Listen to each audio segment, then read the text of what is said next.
Hello, Hello. guys. How are you? Good, good. How are you? Good.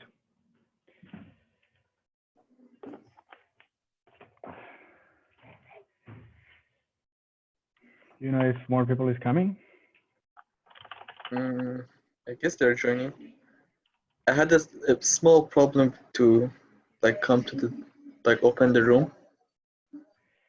No, yeah, because I was switching and it's probably my fault. Oh, Wait.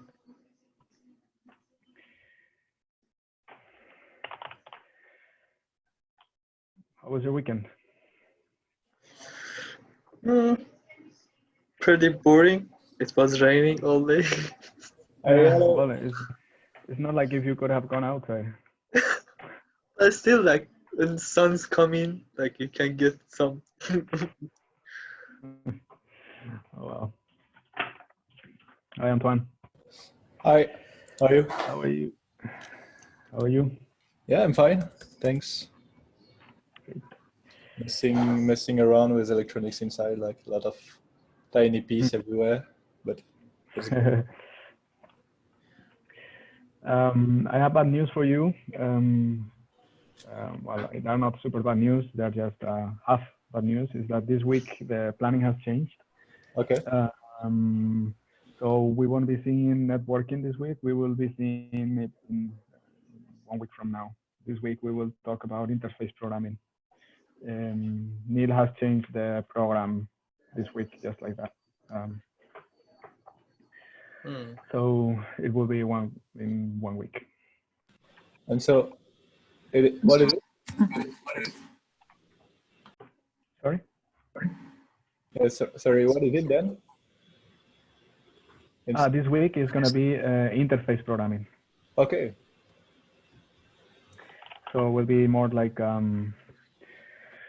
how to retrieve data from sensors or your project in general, and then make an interface for it.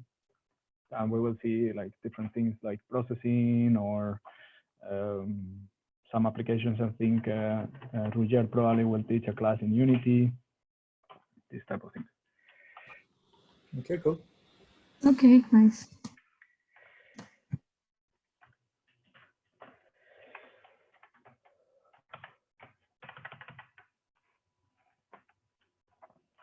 Good day.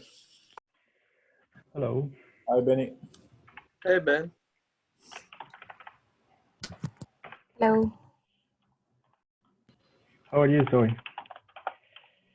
Good. I'm sorry I have my video off. It's that my internet is so bad. So That's fine. That's okay.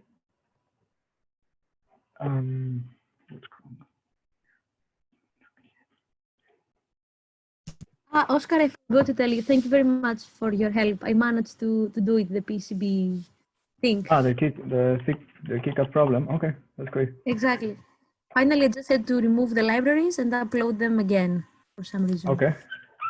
Okay, great. We are changing that library quite often, so don't hesitate to make also a pull from the repository.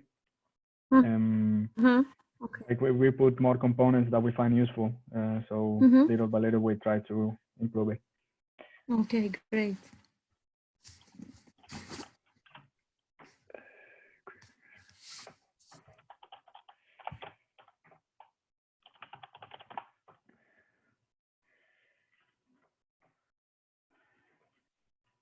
Okay, so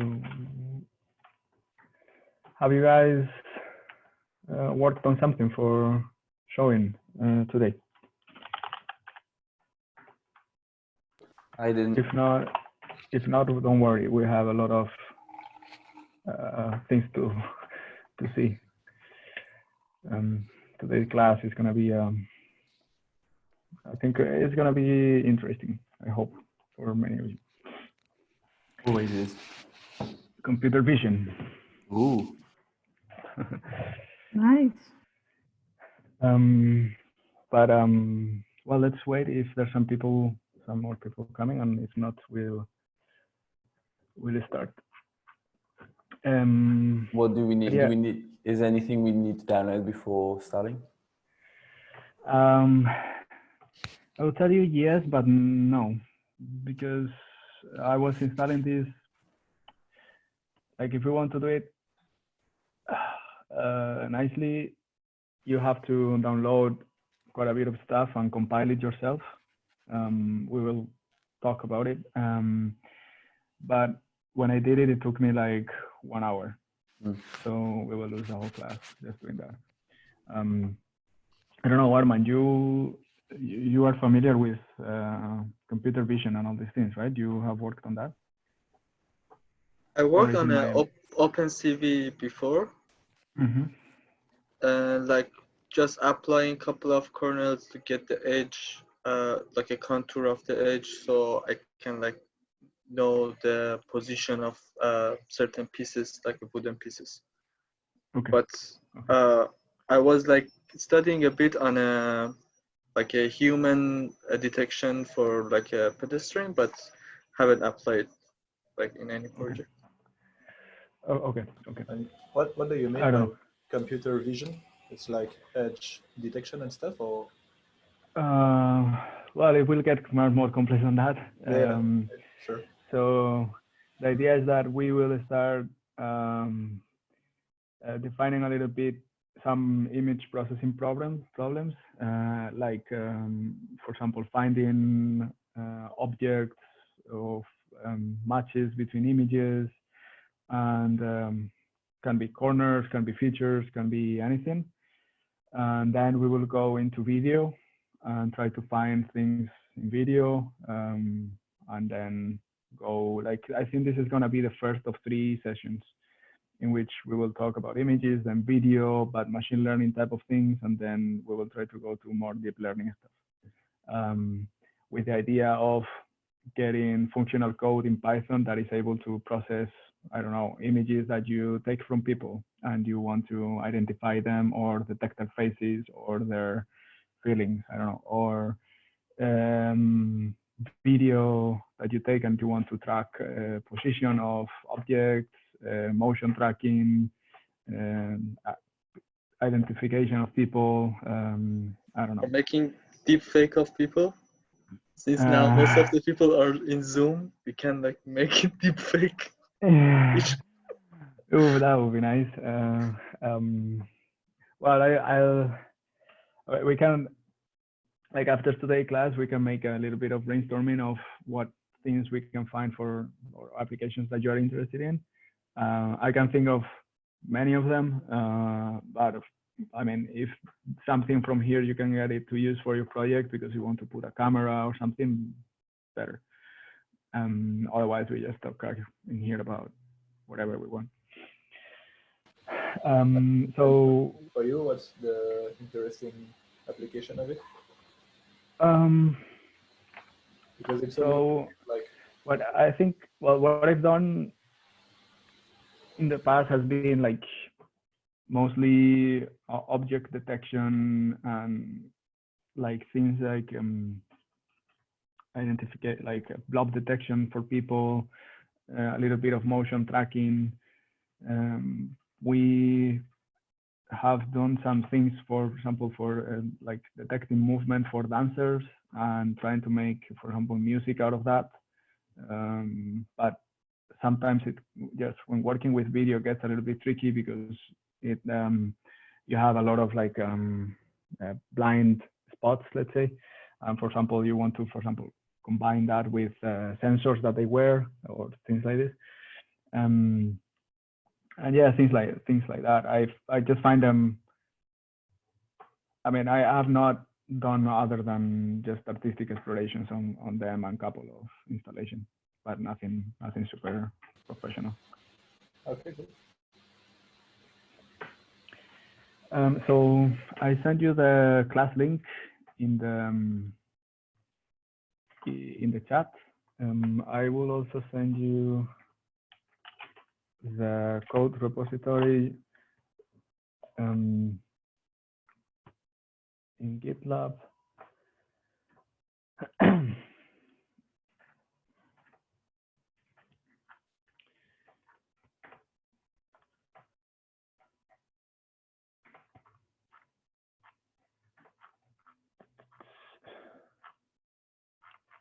Okay.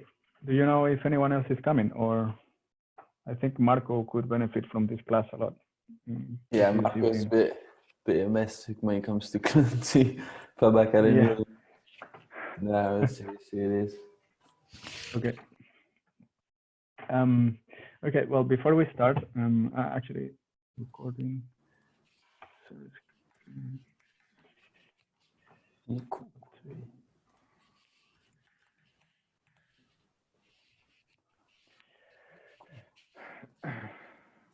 You see my screen? Yeah. Okay. Yes. So this will be the first of a series of computer vision classes. The idea is that we will start trying to build up from very simple image processing concepts to more complex algorithms for detecting things in video. Not only detecting things, but also, for example, tracking things in video or identifying them. And we will see that this thing is like a very recent topic. We will be talking about algorithms and methods that have been developed in the past 10 years. And many of them are very, let's say, buoyant, as you know. And one of them, we will be talking at the very end a little bit about deep learning, but I don't want that to be like a huge thing, like a super cool type of thing that we're gonna start talking about. We are gonna start seeing artificial intelligence stuff from right now, from today, and we will try to build up or narrow it down to deep learning things. But deep learning is nice and it's solving a lot of complex problems, but it's not always the solution. So we'll try to build from the basics and understand some things, especially in video processing, where you want things to happen fast, and so that you are not like just how to say, like tutorial guys that think that deep learning is fancy, but you can also like build on some basics and try to understand how things are done. For this, I really recommend you, for those that didn't check it, review or have fresh the concepts that we saw in the convolution class, or the sensors and 1D inputs in the convolution class, or signal processing, because a lot of the things that we will be talking about today are based on those simple principles, but apply for 2D and for 2D, but changing with time. So let's get started. The main thing we're gonna see today is this library. OpenCV is one of the most famous used computer vision libraries in the world. Has like hundreds of algorithms implemented, and is mainly written in C++. And for that reason, the installation is a little bit complicated. It's not as straightforward as just downloading a binary package and that's it, but you have to do a little bit of things. So we're going to talk a little bit about that today. But also, before we dive into it, you will see that OpenCV comes in a lot of flavors. And even if it's written in C++, there are a lot of what we call bindings or frameworks that use OpenCV in different manners. So what I will give you the option. Well, you can do whatever you want, of course, and try whichever you feel best to try. But I will be doing all the examples with OpenCV and Python. So what we will be writing is in Python, and Python will be calling C++ function in the background, and that is called a binding. In programming, is like you write in some program, and that program calls another program in the background to do more, let's say, other like trigger or other functionalities. Why is that? Because Python is, in general, is slow for the things that we want to do, and C++ is much faster. And we don't want to use Python functionalities. We want to jump into C++ as fast as possible. But C++ is very complicated, and we haven't talked about it much out of what we are seeing in Arduino. Going into C++ would be like a huge change now. So we're going to stick into Python and call OpenCV from that using bindings. There are, at least that I know, there are two other ways that you can use, or two other languages that you can use to call OpenCV. The first one is processing. I think probably you know about this framework because it's like a very easy, affordable for beginners framework. It's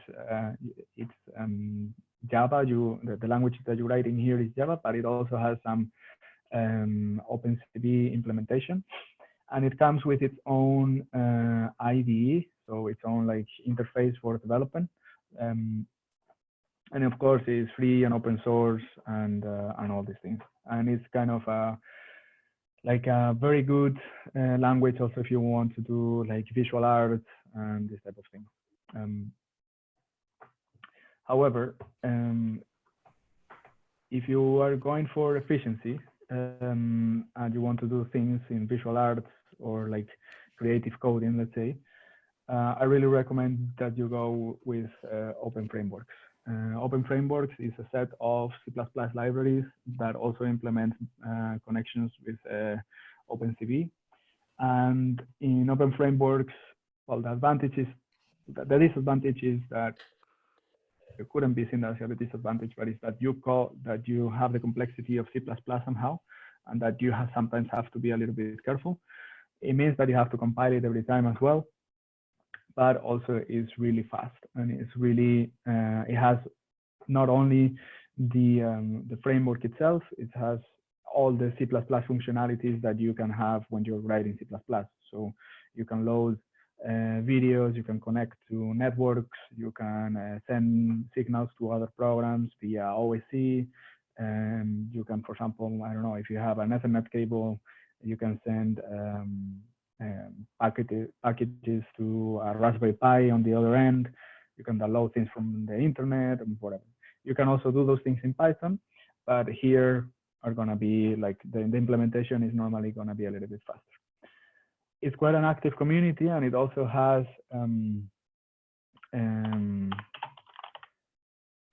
OpenCV. And you will see that in this case, well, in Open Frameworks, the packages or the libraries are called OF and then whatever. So for example, OF shapes is the library for shapes. So for drawing shapes in Open Frameworks, like I draw a circle, I draw a rectangle, a line, or something like that.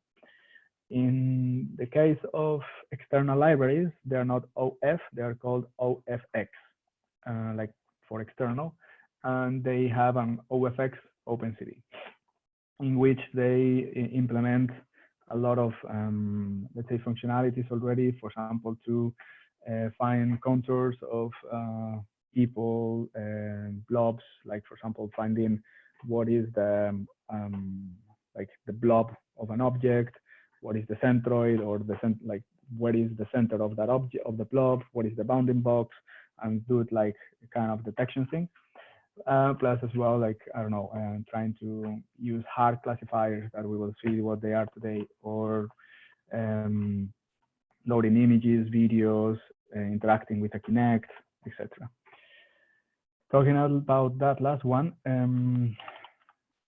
we will see that we don't need that Kinect for what we are gonna do. But if you want, also there's a plugin or a library in Open Frameworks that you can use for in Kinect. You know that the Kinect has an RGB camera and a depth sensor based on an infrared that gives you a depth map. For example, if you want to do object detection, but not only in the plane, but also in depth, and locate people, for example, in space, then you can do that with a Kinect, and this add-on can be used for that. But we will see that we can do that also with only an RGB camera with what we call domography. So to get started, if you want to install OpenCV. Sorry, this is a little bit fucked up. We will, I will change this, but I put several guides in here. The main thing you have to do is that you have to clone or download the master branch in GitHub, and then you have to build OpenCV yourself on your computer. What does it mean to build it? It is the same process that you do when you compile your Arduino code, but with tons more of code and with a lot of lines, a lot of files, let's say. That process in my machine, that is not like it's an average okay machine, took like 1 hour, 1 hour and a half, more or less, to complete. Requirements that you will see that you need is what they call CMake. And CMake is an open tool so that you can build software based on C++. There are tools that have a graphical user interface or command line. But for OpenCV, I think that the CMake that you need is at least 3.4. If you have more than that, like if you will have installed it because you are compiling GCC and these things for Arduino, very likely you already have it. If not, try to find installation instruction from your platform. But basically, if you type CMake version, and if it's below than 3.4, you have to upgrade so that you can use it in with OpenCV. After you have CMake, follow one of these guides. I would recommend you follow this one, OpenCV with GCC and CMake. Has a set of instructions here. And if you want that we dedicate a session for installing it, we can do so. Although I really recommend that you try to get your head around the process and find one of the guides that I compiled here for you. Here, for example, for those that have a Mac, I used this one yesterday. It was quite, let's say, intuitive to follow. You already have a Python and Git and all this, but probably you need to install CMake and Qt5. And then basically you have to install this thing, OpenCV, and also the OpenCV contributed packages or libraries. Something interesting that Sorry, quick question. This installation and compilation is if we're not doing it through Python, no? No, I recommend that you follow this. There's one Python package that is OpenCV Python or something like that, but that is not the official one. And you need to have always OpenCV installed in your computer, otherwise the bindings that we will use won't know who to call. So OpenCV is something that you have system-wide, and then Python calls it through bindings, and there's no Python literals that use it. But again, if you want to use, for example, open frameworks or processing, you also can. And they're gonna come a little bit easier to install. But it won't have like the latest of the latest things. It would have like some basics, let's say, to, I don't know, detect a couple of objects and things like that, but it won't have, for example, video detection, object detection in video, 60 frames per second in real time, for example, this type of thing. Okay.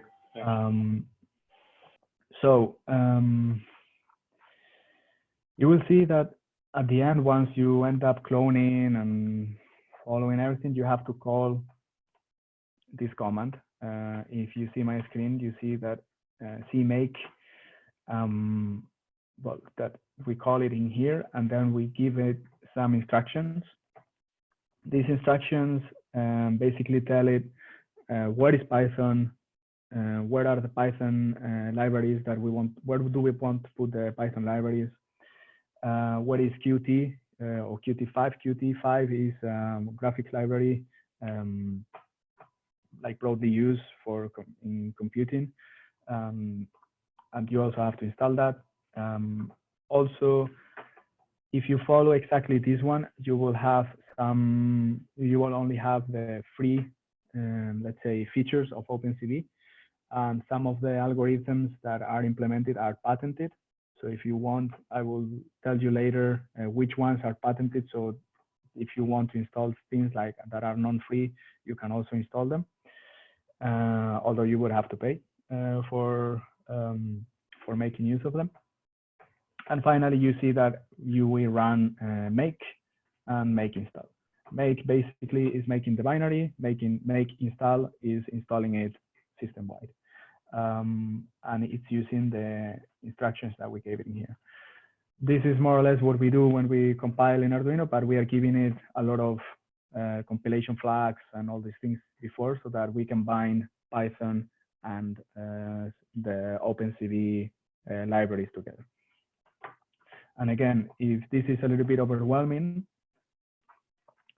you can always go with processing or Open Framework. Sorry, or we can do another session in which we like try to debug if you have like a specific project or something like that, and we install it in your system. But don't be scared. I mean, this is it's meant to be installed. It's not something like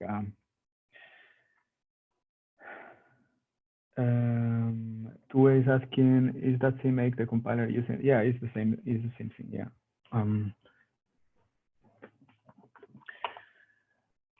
Okay. So now that I scared you, let's go for the nice things. And let's just start a little bit talking about like just making a little bit of clearing out some concepts. So we're going to start talking about what we call artificial intelligence, and especially machine learning. And this is nothing like super fancy. Now it got like very like all over the place, because deep learning, which is a subset of machine learning, started being super popular recently, because there were a lot of advancements and a lot of companies had started pushing for it. But this is nothing like super new. Artificial intelligence has been there since the 70s or the 60s, and there people been talking about them in another names. They call them cybernetics instead of machine learning, and they were trying to like not making machines things like human, but trying to solve complex problems in machines that are not solvable, let's say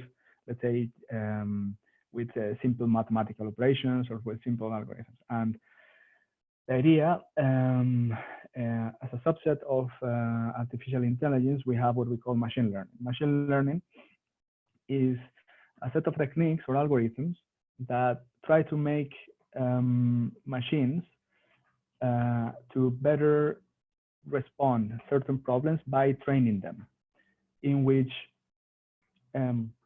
and in this process, we're already introducing something that is called training, which is basically creating a set of parameters or a set of what we call weights in algorithms for the machine to run an algorithm that in principle could be very simple, but that we have adapted it to certain situations. For example, I want to have a video and I want to detect the faces in the video, or and locate them and put a point in the centroid of that face. So I could create a machine learning algorithm that is very simple, that just tries to find certain shapes and an algorithm that is very complex that tries to find exactly what makes a face. That could be that it has two eyes, that it has one nose, that it has lips, and that it has probably some hair on top, that has two ears, etc. Defining that is very complex. At the end, these type of things start growing, and when you're dealing with pixels and trying to do that one by like comparing pixels one another, then things start to get like weirdly complicated, and you don't want to do that because you're going to have people that have mustache, people that is bald, people that have wrinkles in their face, ethnicity, gender, people that is wearing glasses, and all these type of things. And it's going to be very complicated. So what you want to do is try to do something that is very simple in principle, like define features that are very simple to, let's say, assess for a face, and try to make a construction of a face out of simple things. Say, for example, normally faces have a vertical line in the middle in which the pixels on one side with respect to the pixels on the other side are a little bit brighter. Then there are areas right on top of the line in which there's a darker area, and on top of that there's a lighter area, and under that there's a lighter area. And then little by little we try to make an algorithm that is capable of making those decisions. And we say, okay, where are the best ways to make this decision? The algorithm doesn't know that, so we teach the algorithm how to do it. And that process is called training. And finally, if we do that process, but we make decisions, and a lot of decisions, like millions of decisions in what we call a network, then we can end up with what we call deep learning, which is a subset of machine learning in which we go very deep in this, not only decision, but let's say network of nodes, and try to make, and we make an algorithm that is very complex to train, but that is able to take very accurate decisions because it's joining a lot of simple decision takers, let's say, that are not accurate in themselves, but that all together are kind of accurate. If you expand this not only to decision making, but to other things, then you have all the categories of machine learning and deep learning algorithms that are like classification, regression, etc., etc. So what we are going to talk about here today is more, let's say, machine learning algorithms, but specifically for image processing or computer vision. So before we jump into this, let's start with a couple of examples, and just let's understand a little bit what we're dealing with when we talk with OpenCV and how to load images and start doing some operations of them. I'm gonna turn on my video because I will use my own camera for the examples. Stop video. Okay. And then here. So in the repository that that you have, there are a series of examples all running with OpenCV. If you are able to run the first of them, which is basic. Let me just move to my terminal.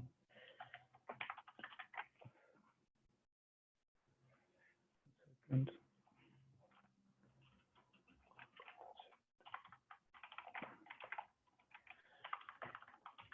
come on. Okay.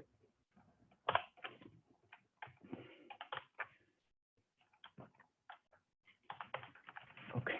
Now. Here.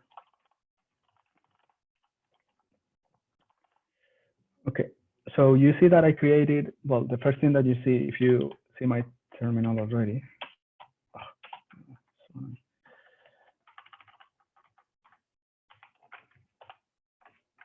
Okay, so you see that the first thing that I created in here is another environment called OpenCV Master Python 3. This is, I'm trying to explore different options for creating environment, and I discovered one that is called Virtual Environment Wrapper. You probably heard of virtual environment, but there's one wrapper on top of that that is very similar to Conda. But if you want to have a look at it, I'm probably going to be switching from Conda to that. And I created this environment with virtual environment wrapper. How is it called? Virtual environment or virtual env wrapper. Okay, thanks. It's I think it's, we'll see in the next sessions, but I like it better. I think it will have less overhead than Conda. It has the same features as Conda, for example, that you can have a single locations for your environment, and that don't have to have them in project specific folders. You can have generic environments as well. And on top of that, you can also build some scripts that, for example, every time that you CD into a folder, then you change automatically to the working environment that is associated to that, because you will have a VM file in that folder that is defined in the virtual environment that you're working. So anyway, I just was exploring that, and I used that tool to make this environment that is called OpenCV master by 3. So let's go into here. You see that there are all the Python codes, and if we go into, we have some images in here just to do some tests. But you can put whichever ones you want. Let's just open an image with Python, the first very basic example, and display it with OpenCV. So I'm gonna run it to see that it works. Then we check the code. So I use Python and then run this code. I am opening an image of an eagle. You see that I'm running this on the terminal, and then there's an image, like a window coming up. This is a window in OpenCV, and it's a little bit, can be a little bit confusing, because when you close this window, it doesn't mean that the program is over. The program is still running, and it will stay there until you close it. So Python will still be there. For that reason, if you see on the left-hand side in the code, we put this instruction here, which is cv wait for key. So wait until there's a key pressed, and whenever that key pressed is S, then do something that we will see what it is, and then close the windows. So you will see this structure all across the all over the different scripts that we were going to see today. Just so you know that these processes won't close if you close the window. You have to close the process by killing it or by putting this instruction in there. Let's have a look what this does. So we run it, and we have the eagle. Basically, we're importing OpenCV. You will see that there's like people import it in many different ways, like CV2. I just like CV, but there's also people that put CV3, CV4, whatever, because there are different versions of OpenCV. Here we're reading one image. I'm putting it into a variable. If the image is it cannot be read because these functions returns none, then we just don't try to do anything. We just close it. And here you see that I'm printing the image, and that's what appears in here. And we already saw that when you print the values of an image, you are printing the channels of that image and the values that you have inside of that. Depending on the type of image, normally if it's an 8-bit image or a 16-bit image or something, you will see different values in here.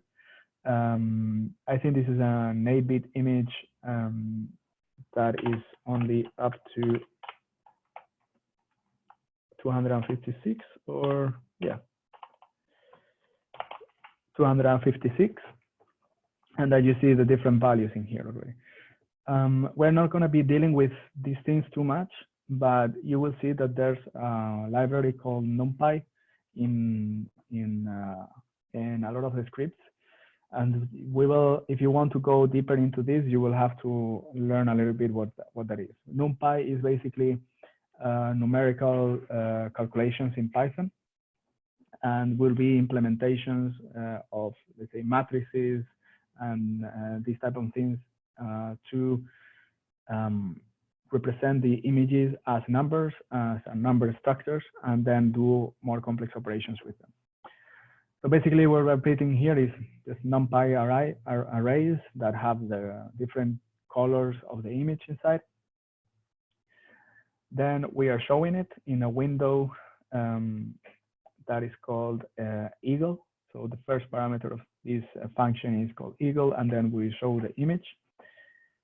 Then we are waiting for the key, any key.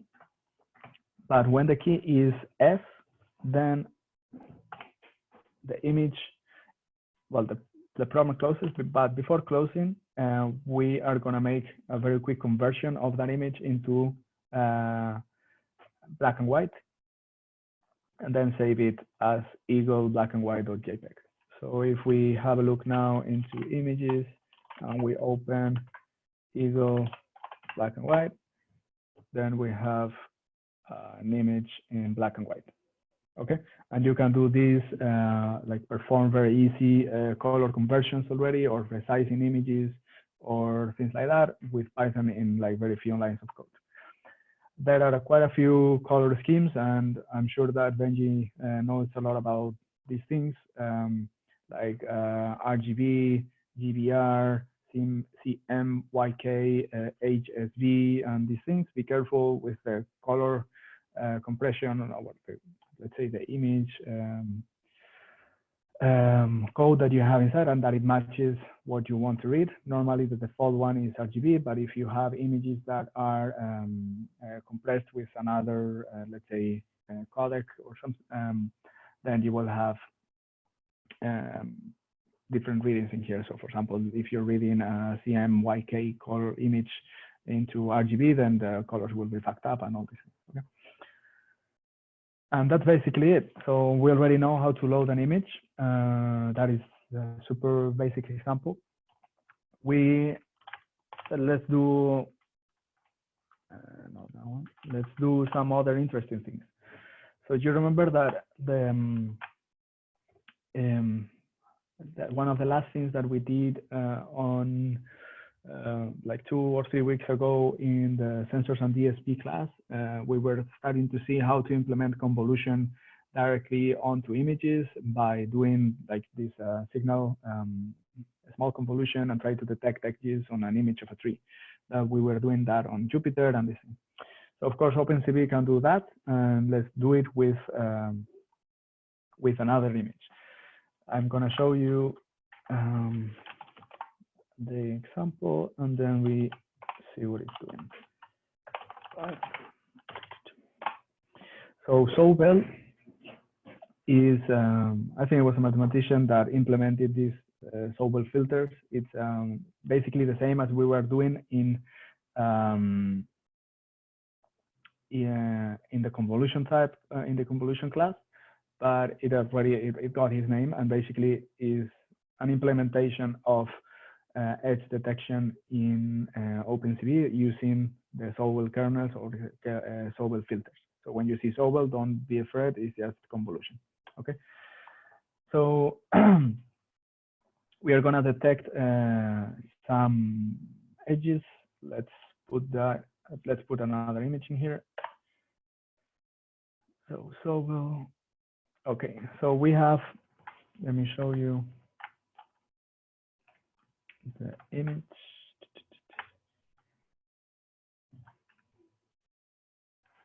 So the original image is this one. And we have very quickly detected the edges by applying a convolution filter on top of them. And as you remember, what we were doing after detecting the edges is to map the values from 0 to 255, and then putting that into the black and white channel, and then representing that as an image. So basically what we're seeing here is just the separation of each of the channels into RGB, then making the kernel, like the kernel convolution, and mixing all three into a one channel of 0 to 255 that is going from, let's say, black to white. And if we look into the code, we see that we do the same here. We are loading, in this case, this image. And you see that here we also are detecting the color scheme of the image directly. We are not expecting it to be RGB. We are just using this function that reads the color of the image by itself, because that is, let's say, embedded into the image somehow. Like if you, for example, let's have a look at that actually. That is interesting. If you look at this in here, it renders it. Let's see. I think if you right click it in the Finder, it might tell you in the info, in the get info. Like Yeah. maybe. Let me see one thing.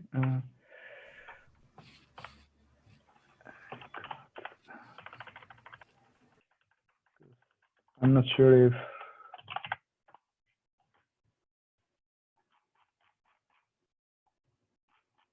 here.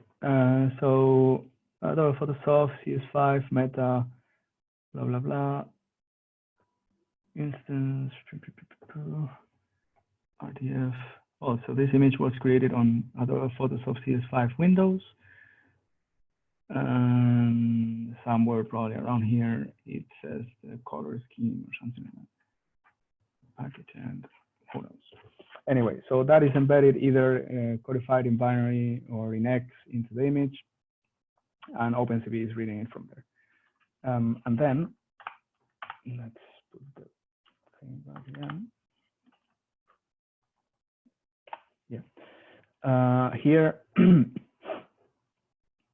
we are doing what they call a blurring of the image. So trying to do a smoothing of the image so that we reduce the noise. I recommend that you do it almost in every image that you try to process, so that you reduce the, let's say, the outliers or the weird things that the image might have because of the sensor, the quality of the image, or the processes that have been done to the image, etc. You pass the image, and then the size of the blurring, in this case, normally 3 by 3 is fine. So this is a matrix 3 by 3 that is like softening making a Gaussian blur of the image. So taking the center more than the sides and making, let's say, an average of each of the pixels. Then is converting the image into black and white. In this case, is not analyzing each of the channels, but is converting the image into black and white, and then detecting the edges into black and white, not into the single channel separately. And you see here that is calculating the kernel convolution of Sobel filter in the x-axis, so in horizontal, and then on the y-axis with different parameters. In this case, kernel size is 3, and it gives some, let's say, parameters that I don't think that it's too like really worth going into much of the detail of each of them, and then computing the average of them both by computing, well, these added weighted, let's say, but giving them equal weight, so that's an average, and showing that image into the into this window here. And then again, when we press Q, we will close. Here we could change and give more priority to the horizontal edges with respect to the vertical edges. So if we do this and save it and do this,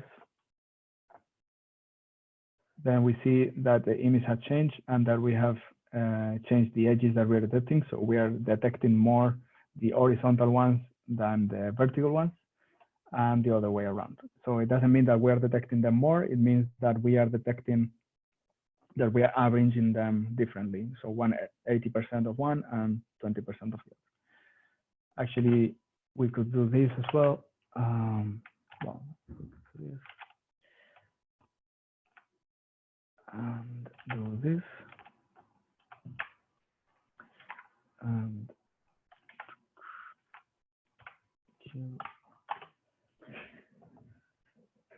And in this case, for example, I'm only considering the vertical ones. So you see that we are not taking into account the horizontal ones. Here, let's say the lamppost or whatever that was is not detected. We are only detecting the the vertical transitions, so horizontal edges. And if we do the opposite, then we will detect in the other ones. Okay. Here, what we're doing is just doing the average of all of them and like putting weights on each of them. If we just put equal weights into the horizontals and the verticals, then we have all the edges. Is that more or less clear until now? Is it, I'm going too fast or? Oh, it's fine. Okay. So Now, do we have the information of what is an edge or just a differential color? Do we know? No, we only have the difference between each of the pixels. And for that, what we are doing is, as you remember, imagine that this is one pixel, but you don't see my camera. So let's do it this way. Let's open this. And let's just go like, so basically what this algorithm is doing is taking this pixel and then multiplying that by -1, and then multiplying this pixel by 1 and the colors, let's say in the color scale in gray, this would be like, I don't know, 120, and this would be 100. One minus the other, and we subtract the difference. If that difference is too big, well, we map that value into 0 or 255, knowing that the difference can only be at maximum 510 in this case, because we have 255 plus 255, 510. So the maximum difference that we can have between two pixels is 510.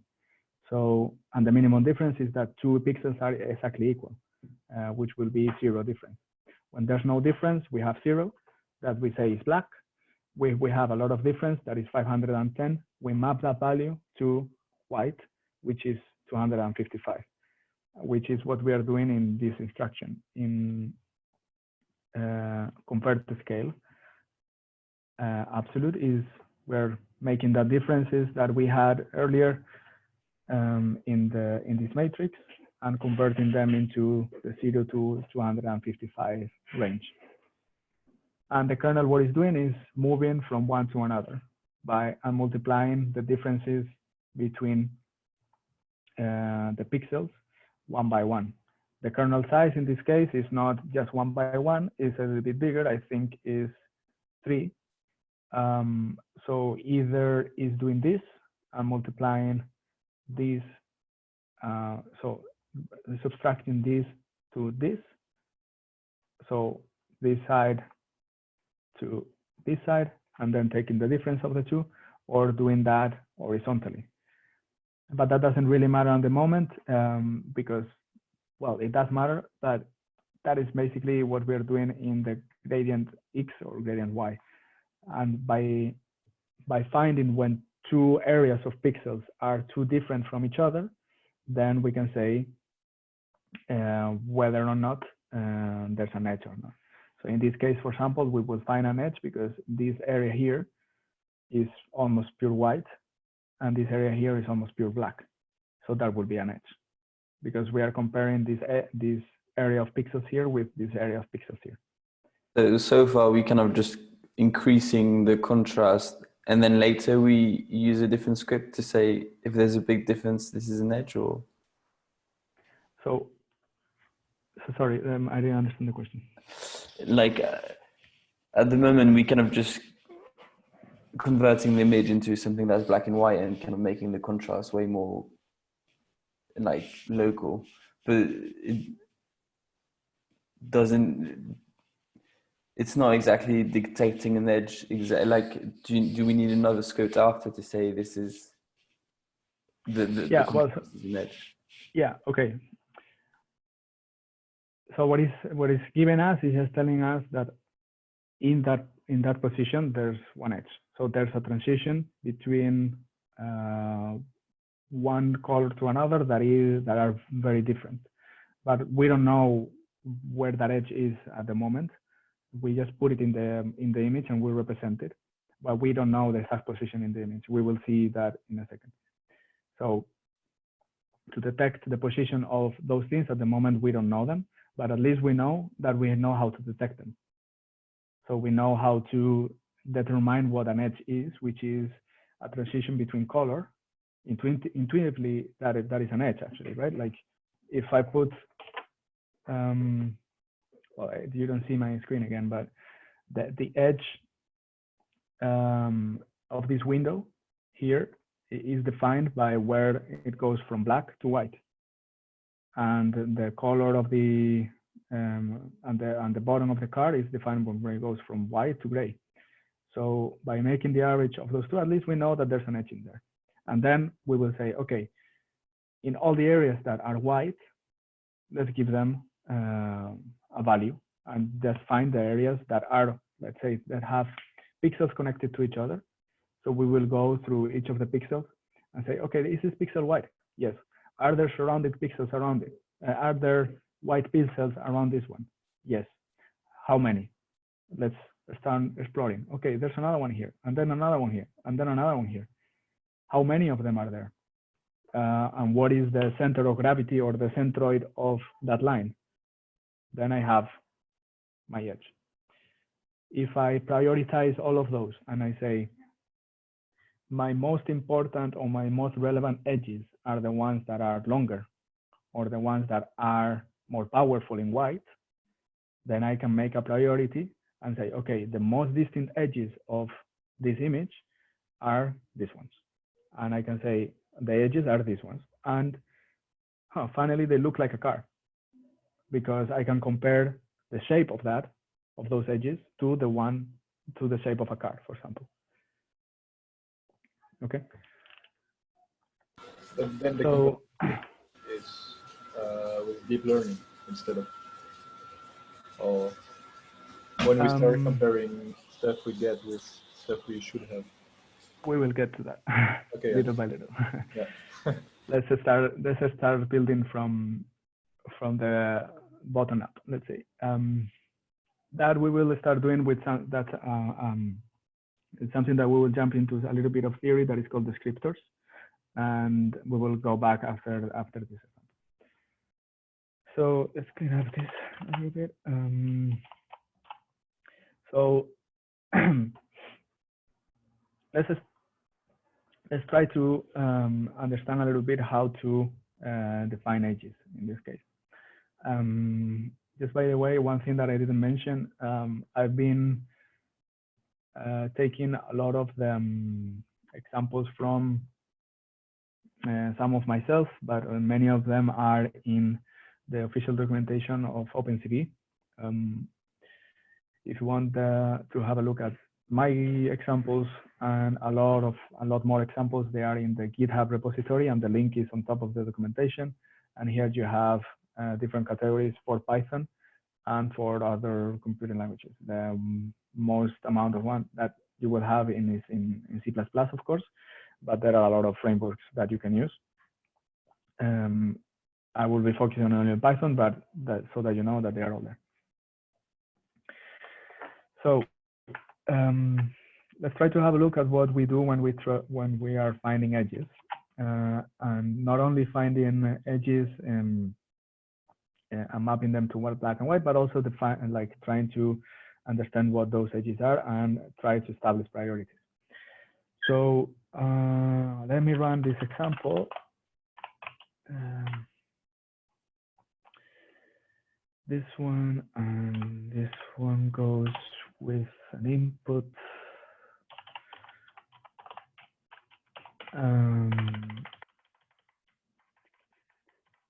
Images equal this one. Okay. So this is our image, the eagle one. And here you see that we are already starting to put some more stuff onto it. Also, you see that there's a bar in here on the very bottom that is setting up the threshold for the contours that we're looking for. In the background, if you recall what we just did, is that we are finding contours and mapping them to black and white. And basically here we are saying what is the threshold of white that we want to detect, mapped between 0 and 255. So right now we are detecting mid-grays and above that, but if we want to detect only very sharp edges, we will increase that threshold to the right. In this, like for example, if I move this to the right, and you have to do this little by little, because if you do it too fast, then it's computing each time the contours, or well, at least finding the priorities again and displaying them. So that is a little bit computational, not heavy, but if you do it, like it could collapse. So don't be too impatient. And if you see here, we are losing little by little contours, meaning that we are little by little taking out things that are somehow similar or less similar than what we have the threshold for. For example, in here, in the head of the eagle, we somehow all the lower part of the neck disappeared, because this contour here, when we calculate it, it has a lower value than 150 in the black and white scale. Okay, so the more that you go to the right, you will change the threshold until you will find only probably edges that are pure white versus pure black. And in this case, probably there is none. Like if I go, oh yeah, there are some actually.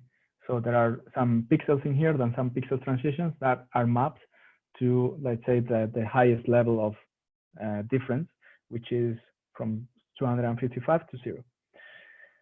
Let's see how it's done. In here, I'll put these both images side by side, so that we still have them. Forget about this function for a second. Here we are putting just what we already know, that is argument parsing. So we are giving it the image. We are not hard coding the image in the code. We are just sending it to the script. And we are opening that image. We do the same. If the image is nothing, we close it. We convert it to black and white, and we do the filtering with this function, the blur. We can do it with blur or the Gaussian blur. At the end of the day, for these applications, won't change much. Just do some sort of noise filtering in general. We open the window, and you see that in here we have a track bar, and we're putting it into the into this window. That track bar has what we call a callback. A callback in programming or in user interface is, well, a callback in programming in general is a function that will always be called whenever there's an interaction with that item. It means that if I move the track bar, so this bar in here, something changes, then that information is passed to a function every time that I modify the track bar. That's a callback, okay? And we are defining that in here. What is that function? That function is defined up here and is basically changing the threshold for which we will detect the contours of the image that we have loaded. So you see that in here, we haven't done any detection of the contours at all, but here, but we are doing them into the callback function. So we are sending the value that we have in the track bar from 0 to 255. We define that as a threshold, and then we detect the edges, not using the same method as we used before. We could use the same using Sobel. This is another kernel, it's called Cani. And we take the image in black and white, and we define the threshold for which we are gonna detect the edges. And then, this is not necessary. Then from that output detection, so that black and white image, we are gonna find the contours and how important they are. So each of them will be given a number, let's say a priority based on the intensity or the length of the contour. And we define this in these parameters. and how we and the algorithm that is used is defining here. So the algorithm that I described a little bit very briefly before, basically if we have a white spot, we look for neighbors, and then we try to make a chain, and we connect them all. And that is in basic what we are doing. And we're gonna draw the contours in, let's say, an RGB mapping with a color that we are just making, like assigning randomly for each of them, and then drawing them and showing in another image. And that's basically it. So right now with this, we know the contours themselves. So we've identified with this function, we now know where the contours are, and we also have a hierarchy, like let's say a priority or an importance of each of them. Okay. So let's just have a very quick look at this one. So when you move the track bar, do you just kind of change the hierarchy? Are you? Exactly.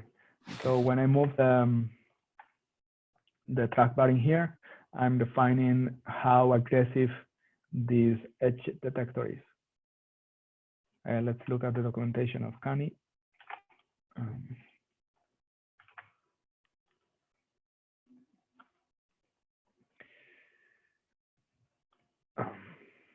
So Kani edge detector. So yeah, well, whoever Kani was. And here you see that this is magic convolution matrix that we are applying in here that are very similar to Sobel kernel, but they have different values. So if we look for CV Sobel, not Sobel derivative, Sobel kernel.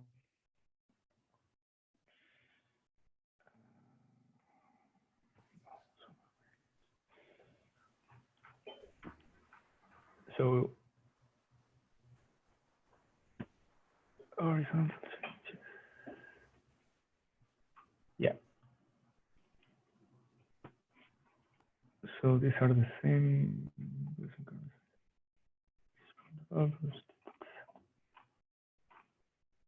Okay. So two ways of somehow detecting these things. The only thing that Kani has some advantages over the Sobel detector, but at least you see that it still works fine. The program explanation here now. Let's see. I want to see the Kani documentation. Oh, what's here? Kani function. Okay, so Kani in Python takes the image, the first threshold. So the first threshold for detecting the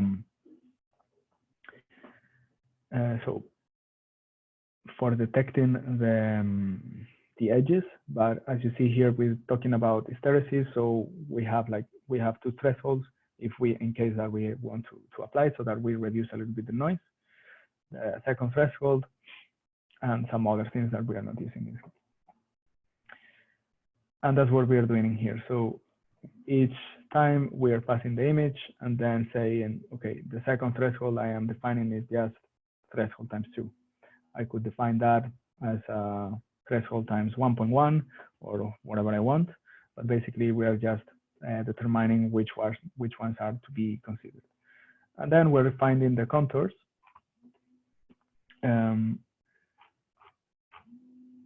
One second, sorry. They're calling me. Not anymore. Okay. And then we are drawing the contours, extracting the contours with this function that basically takes, let's see if we can find it in Python, find contours. Well, it's fine. So in which basically we're giving it an image in black and white, and it gives us back the contours themselves.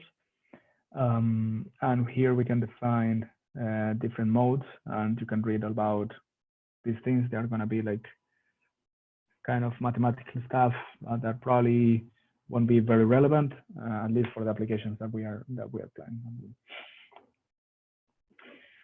So now that we know to find contours, would be a nice moment to start. Let me see, what is the next example? Yeah, exactly. To start doing things with them and understanding how we can detect things based on those contours or on those features. Do you have any questions or to know? Okay.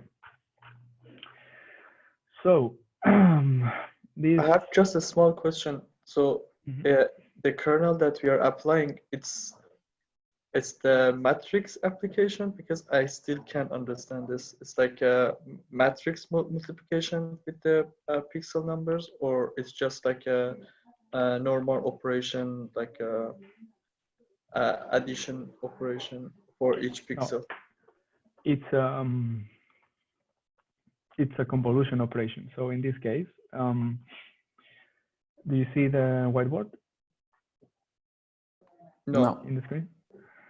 Oh, I don't know why. It seems so. Yeah. Now, yeah. Okay. Okay. So imagine we have an image. That image, we know that we can map it into a matrix that has different values for each of the pixels.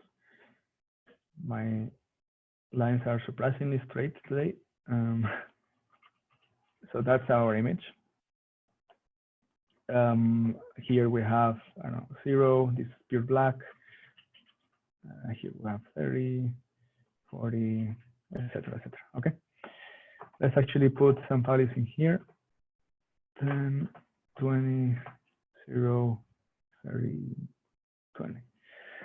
So we know that if this is a gray image,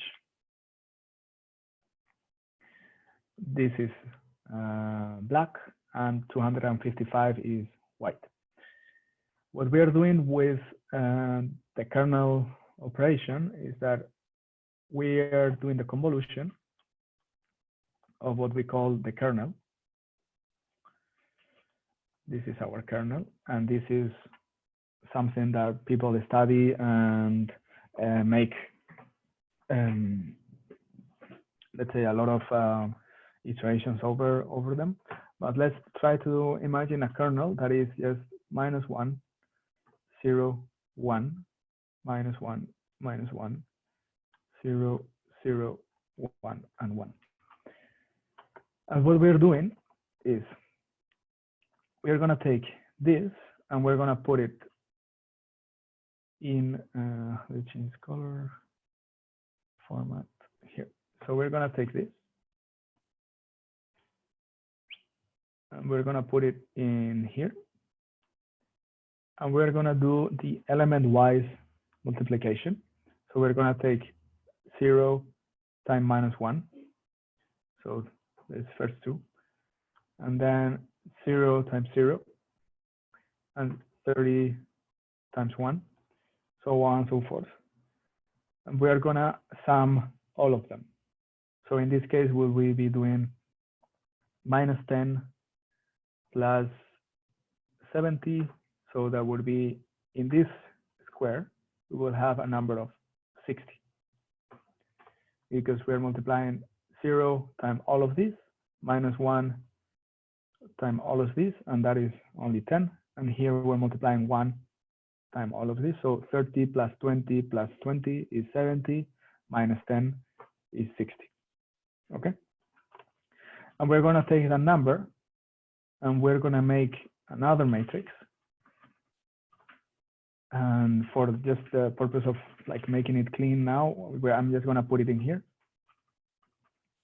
And the result of that is going to be here. So that's a 60. Okay, then we're going to jump one step. And instead of put it in here, we're going to jump one step. And we're going to do the same thing, but in here. And we will get, sorry, not in here. We will do it in here.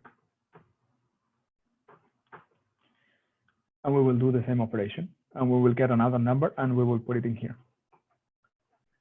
And then the same over and over until we have a new image that is in here. You see that we are losing information. You remember what we talked about padding and adding zeros to the sides and all this. Yes. So we have a new set of numbers that is the convolution of this image with this kernel. And this kernel, this convolution is just an element-wise operation. So element-wise multiplication of the kernel times the patch or the area of the image that the kernel is over, and the addition of all those element-wise multiplication. So to Yes, put I it, understood, I guess.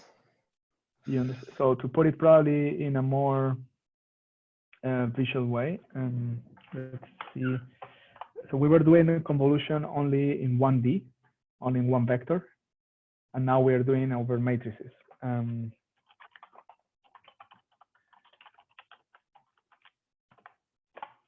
Let's see what comes up.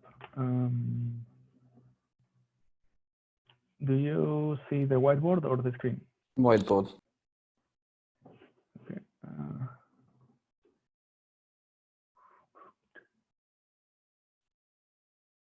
Okay. So this would be it more or less. Okay. So in here, the same thing that I drew for each of the elements that we have in the output image, they are the result of the element-wise multiplication of a matrix on top of another matrix, and we're sweeping that kernel over the original matrix, let's say. Maybe we can see this clearer in... So then we have to have a smaller image, right? At the end, exactly. So it could be that you end up with a smaller image. This is a very good one. So the image that you get as an output is smaller unless you do what we call padding, which is the original image. You increase it with either zeros or with the average of the image or things like that, and we put an extra frame around it so that the output is the same size as the input. And this technique is normally called padding, and you can do that or ignore it. In a big image like 1,000 pixels times 900, you will lose the fact that you lose 1 pixel is not that big of a deal, but depends on your application, of course. So as you see here, we are taking the kernel. In this case, it was Kani kernel, but it could be Sobel kernel or it could be Armand's kernel. If you do research on this, we sweep it over the input and then we get the output. And for each of these elements, what we are doing is multiplying each of them and then taking each of the multiplications, adding them together and putting them in the center. And then we go one step and then another step, and we get our image. That's how we are doing for detecting the edges in each of the in both examples. What we did now is to find the contours. Is that function what it's doing is going to the output and saying, okay, now I have white in here. Is this pixel connected to other white pixels? Yes. Are those other pixels connected to other pixels? Then if I can create like the shape, or I can understand where all those white pixels are and how they are connected, and how powerful that connection is by how much gray or how much white or black they are, then I can extract importance from those features. So from those contours, let's say. Does it make sense or not? So if we go back to, because I see your face and I see that you're a little bit confused. Let's see this one again. Are all these pixels only black or only white? None of them are like midway. No, they are black. So they are between 0 or 255. But they can be gray as well. Then they can be 120 and it will be gray. Exactly. Yeah. So let's do one thing. Actually, let's save this image.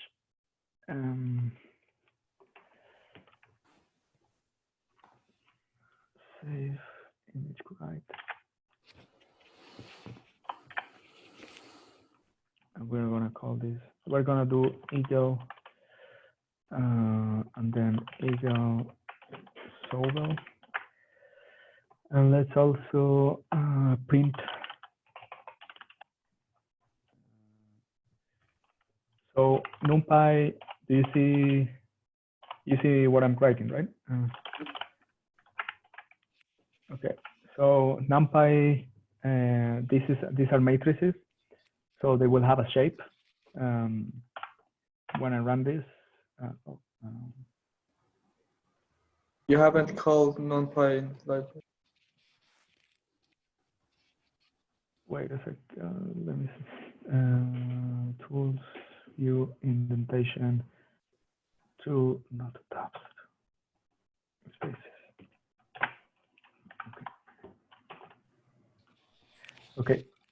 So this image, so the output image has 512 times 773. And here, let's quit this and let's just print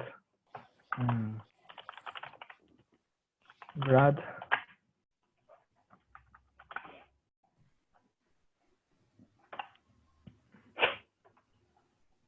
Well, we won't see much. Let's save that into a CSV or something.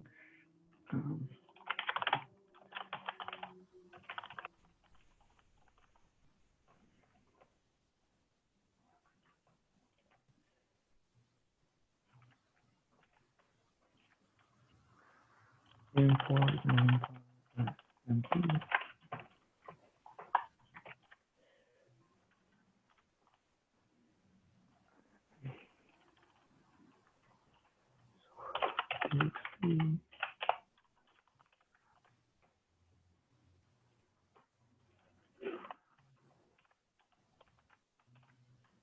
And we run this again.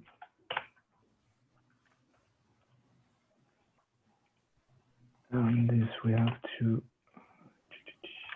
save this in here. I save it and like that.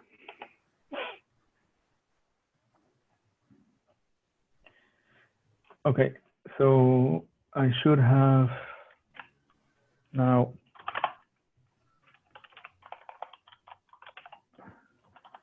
open Sobel.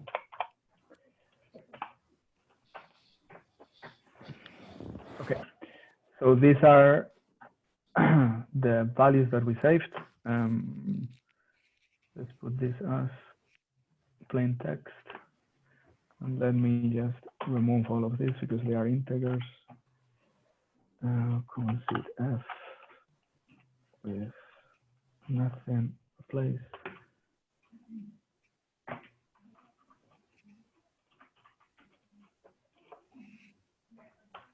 Okay.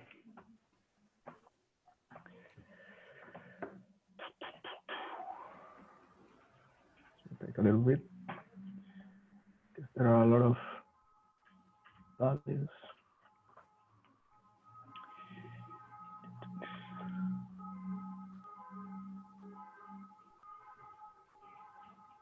Okay. So this is the image. So So we see, well, this makes it work. But we see here that, yes, there are, okay, I was a little bit too, okay, well, we could probably have saved that a little bit better, but I think that you will get the point. So these are the different lines in our image, and these are the values that we have. So this is the representation of the NumPy array saved directly to txt very directly. But you see that we have values that are very close to 0 in here. And if we look at the image, the first line here is very close to 0, it's black. Okay. The more we navigate down, we will see higher values. For example, we see here a 24, we see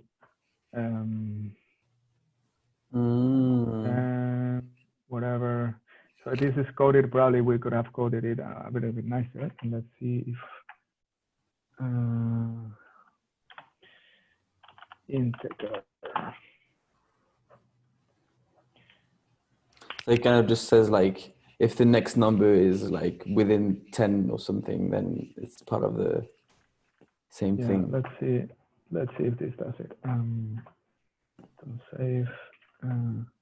So basically, it's kind of like a, I don't know, like cellular automata, like you're comparing each pixel with the neighbors of it, and with, like through the this thing kernel. is that exactly. The only thing is that that comparison is done very intelligently, let's say. So let's see if this did a better job. Here. So no, it didn't. It was the same. But anyway, you get the point. So these values here are from 0 to 155. And the bigger the value is, the closer to white is. And if we look at the image itself, that was here. If we zoom in, yes, we have values of gray. And you here kind of start seeing like what would be a more priority contour than some others. For example, yes, we have values here that are 255, but we are probably going to ignore all those. Sorry, different than 0 because they are gray, but we're going to probably ignore all those because this edge is nothing. This is like the worst edge of all of them. This is a nice edge. This is a proper one because it has like very big values of white and a lot of white, like strong white altogether. And also it's like not only one pixel, so it's not only one pixel next to the other, but there's like a shades of gray that run them as well. So this is going to be a nice contour. And when we're modifying the threshold in the example, do you see that there's still some stones sometimes in the ground? You saw that the water disappeared very quickly. The neck also disappeared. You see here why? Because this in here, the neck of our psychopath eagle disappears quickly because the difference with respect to the water is not that much. And the water as well is nothing. There are not many important contours in here. But in here in the neck, you see here as well, there's an important one. Also in the stones or in the gravel in here, there are very like big white ones and as well in here. So all of these are going to be detected as contours. And if we run again our example of find contours with this image, we will see that exactly that is what's happening. So there are some here. The area of the water is all gone from the beginning. And then when I start modifying this to the right, the first things that are disappearing are the neck, some stones, and some areas in here that are not that important. And the ones that are staying are the white contours that have more importance that are here. What is it? Can you do it just detection without doing black and white? Because, for example, like kind of red and green are a different color, but if you make them black and white, they become the same color. Yeah, exactly. You could do the detection in all 3 channels and then do detection in each of them separately and average them, or do the detection only in green, only in red, or in whichever channel you want. At the end, think that it's just more or less matrices of numbers together.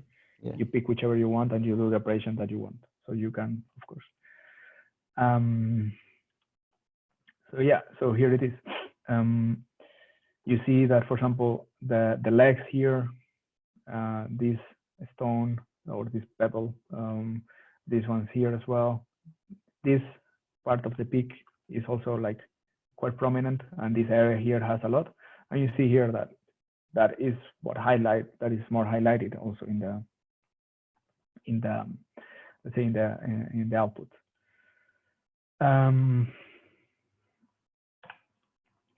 Yep. So now that we know how to detect where these things are, these things are already an entity.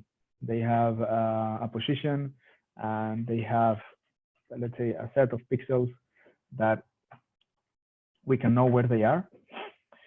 Now let's go back a little bit and try to define what are going to be the tools that we're going to use for identifying these things as important factors, let's say.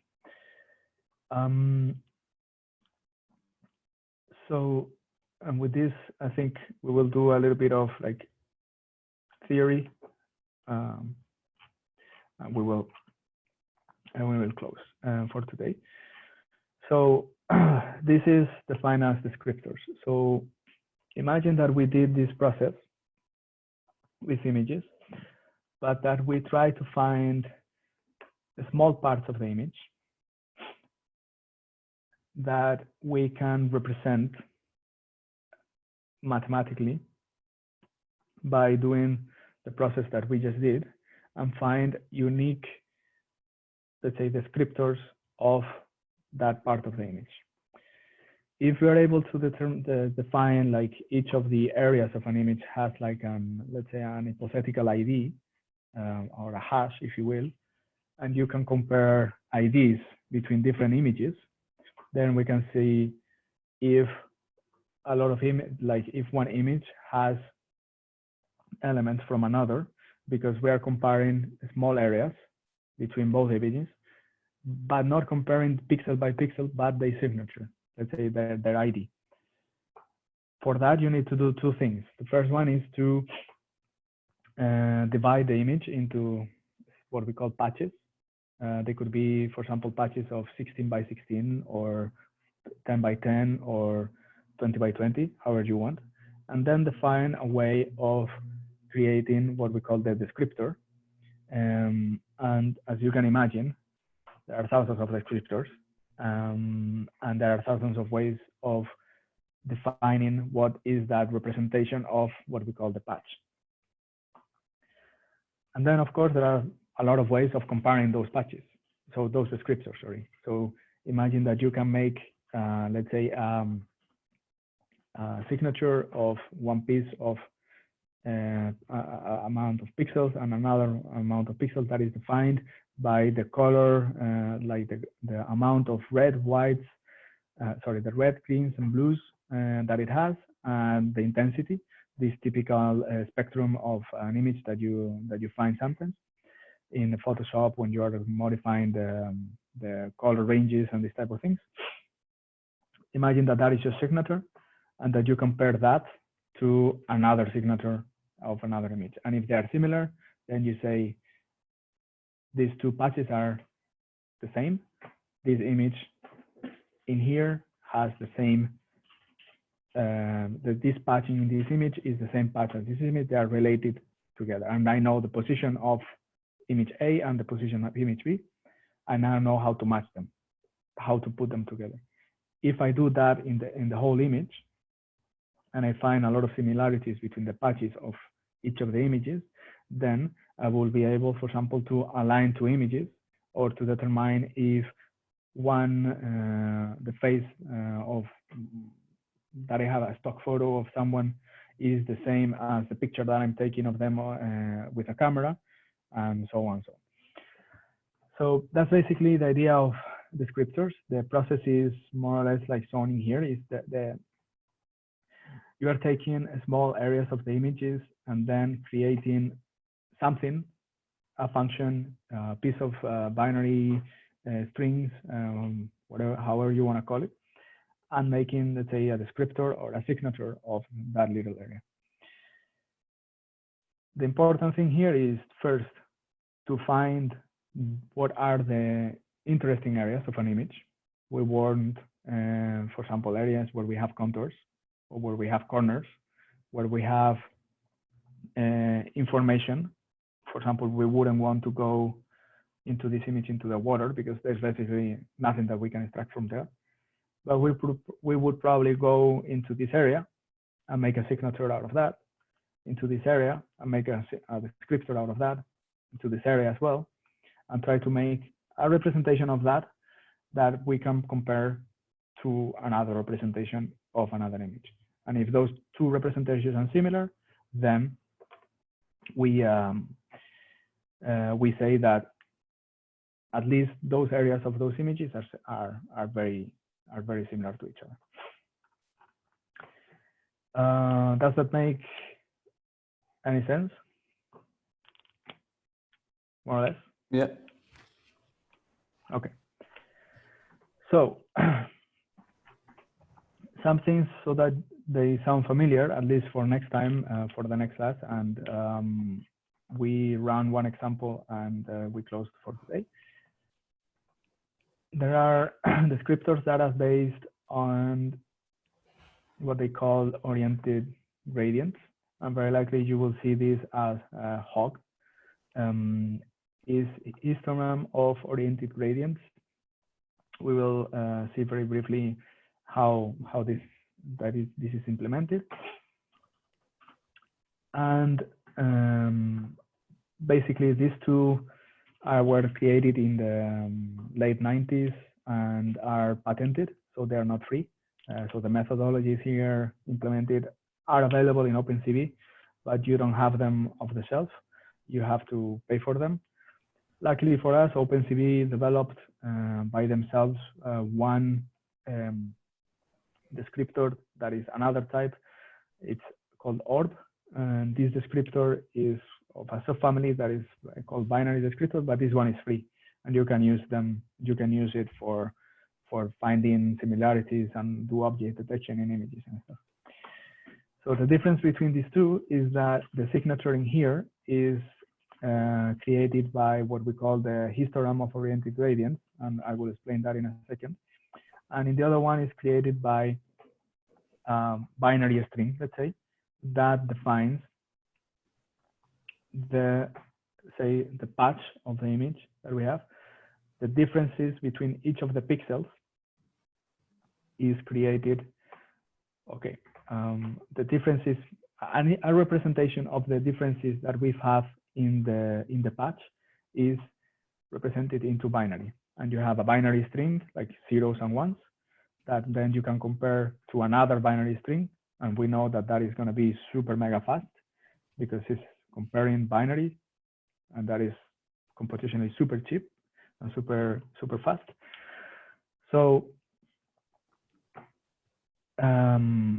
they say the base of all the feature detection, object detection, and all these type of things. So you will see that SIFT and SURF, when you start talking about object detection in video with an algorithm called YOLO, there will be people that use the SURF descriptor or the SIFT descriptor or the ORB descriptor, but they are all just descriptors that are trying to put a signature on small patches inside one image.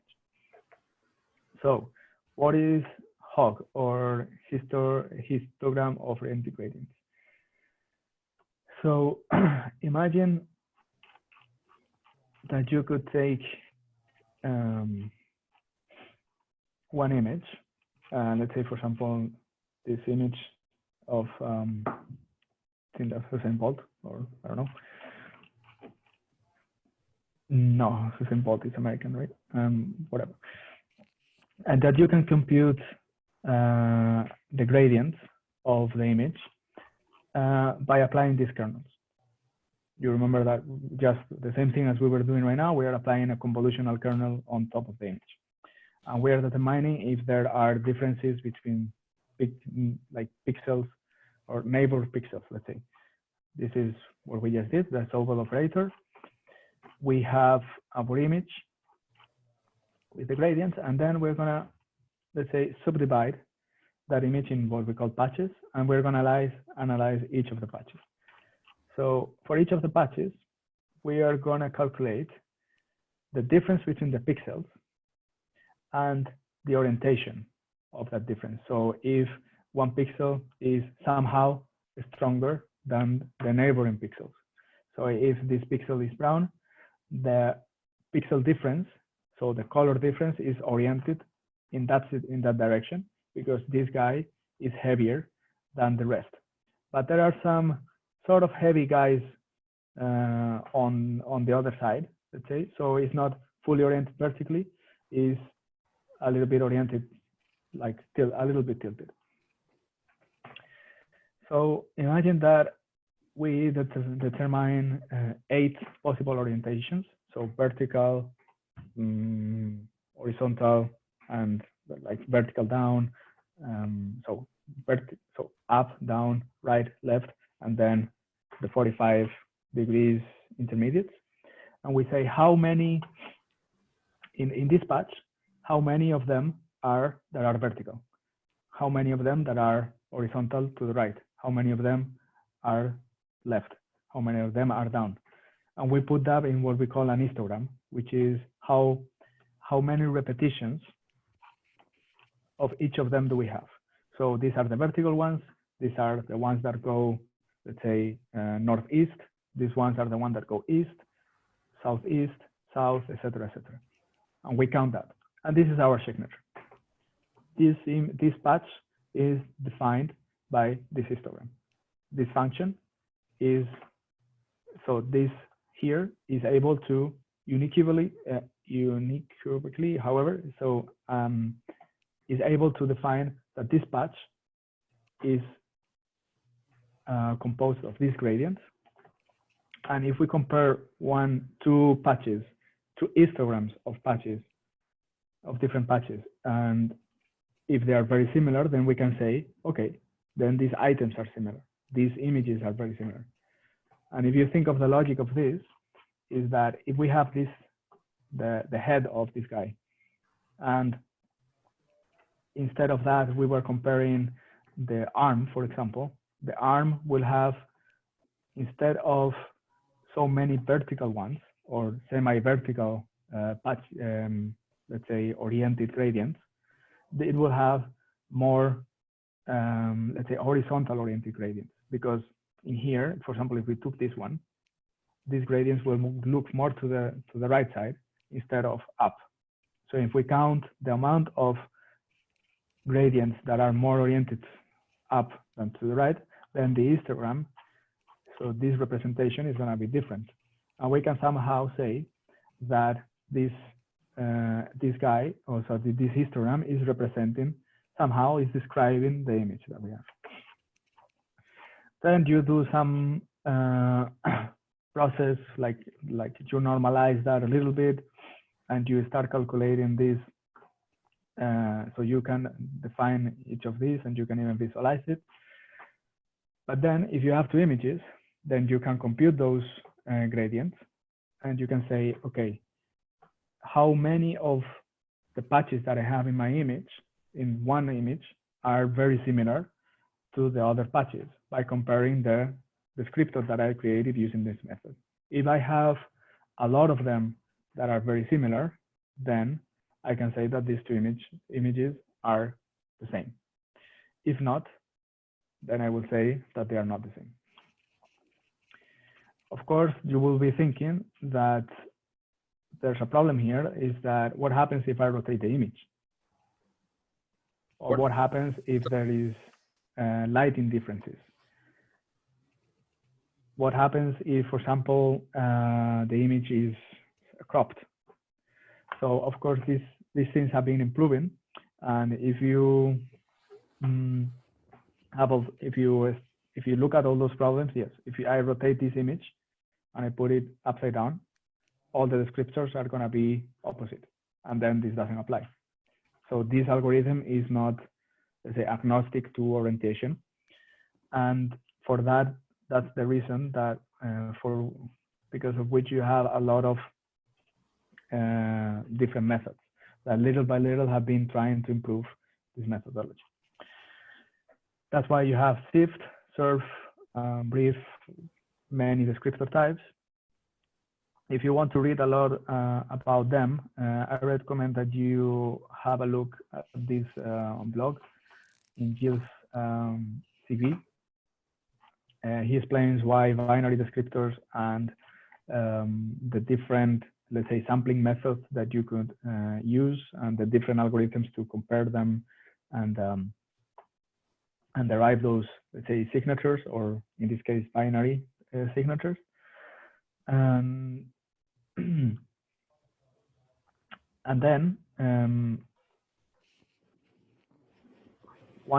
so if you read that, you will, I mean, it's a little bit technical, but I find it quite interesting. Like, they are quite interesting ways of computing these things. The most interesting one, or the one that I will be using, is this guy, is Orb, because it's the one that is free and is included in OpenCV. But all of them follow this workflow, and I will fix this as well. Basically, they define how are you doing that comparison. So if it's comparing neighboring pixels, or pixels that are, for example, distributed in a circle or in a spiral, or randomly in the patch of your image, how are you compensating or not for the orientation? So if the image is rotated or not. And how do you build, let's say, the comparison between the different pixels? If you are comparing the central pixel to a circle on the outside, the central pixel, a central pixel to a neighboring pixel, or this type of thing, okay? We won't go that much into detail about it, but what we will do is run an example with Orb and try to identify features of the example eagle that we've been doing. So let's run it again, and with this feature, so we load the image, and interestingly, just looking at the output and looking at what we saw in here, somehow we predicted a little bit what this was going to do. We were saying that here in the peak, there were going to be probably important features, and it found it. Also in the legs. So here you have a lot of important items. Also in this area, and here, and there's nothing in the water, because this image is not described by the background of the water. This image is described by where there's information, and information is where the eagle is, and where there are a lot of contours and contour changes.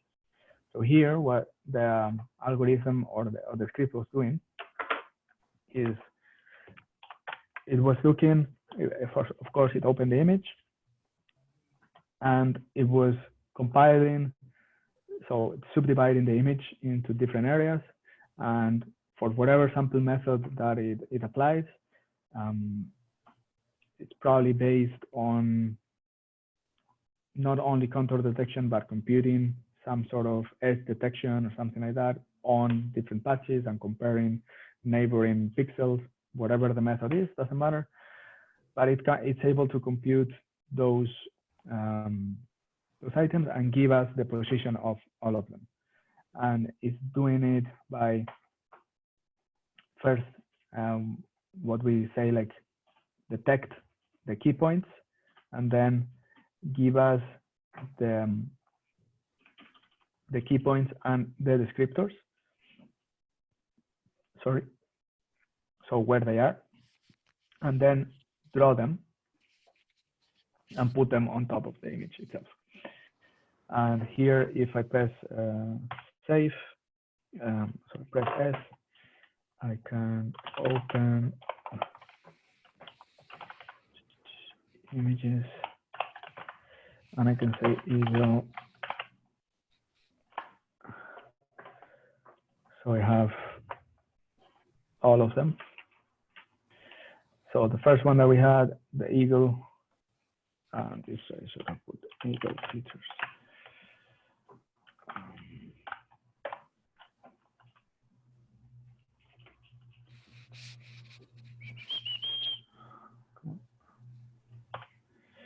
And so here a key point is a group of different points with the same direction, or what is it? Sorry? What is a key point here? It's a group of points pointing into the same direction, or is it something else? No, so how do we define it? Yeah. So let's see orb. I don't know if orb is in here. Leave the script. Here, orb the script. The thing you show us with Ishenbok, it was a different protocol than orb, but is it working the same way? No. So the hog is based on this orientation thing. Orb, exactly. So the first thing that it does is compensate for the orientation. And it does that by finding patches inside the image and computing the centroid of that patch. So let's say like the center of gravity in physics, and determining the orientation of that patch. So for example, this triangle is oriented, is a little bit tilted because let's say the main momentum is oriented a little bit, let's say with this theta angle. If the main momentum was like, if I cannot show you, let me just compute, let me just show this graphically. New. So the what we call by momentum is, if this is a circle, this is the centroid of the circle, that in this case coincides with the center of the circle, is the center of mass of the circle.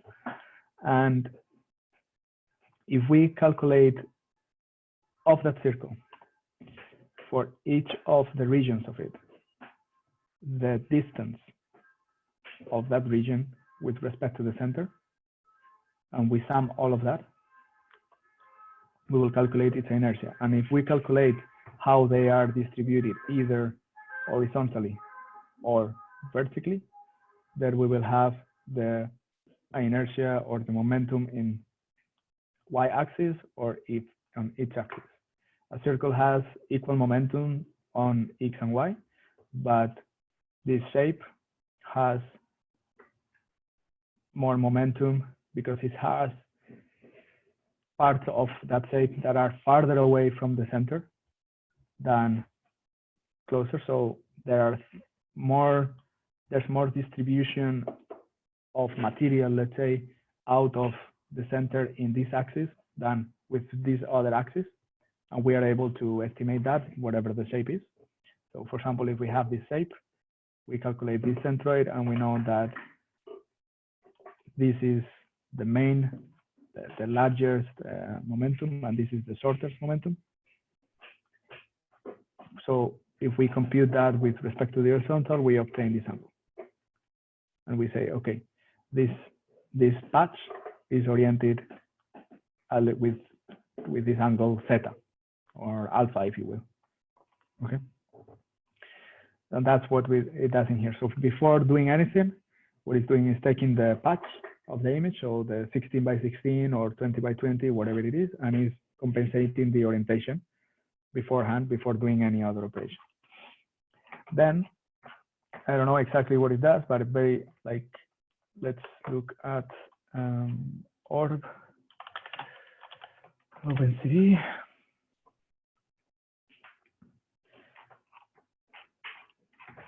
And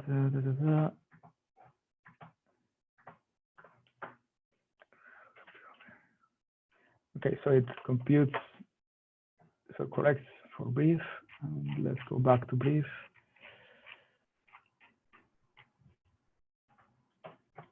The brief descriptor. Okay.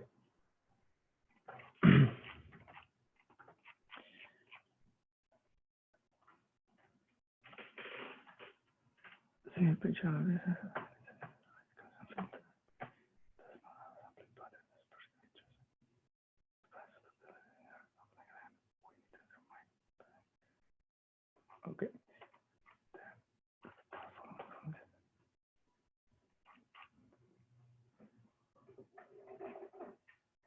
Okay, so orb, so the script of orb is the same as brief, but correcting for orientation. So what brief does is, if you have this patch, you will compute the difference between each of the pixels.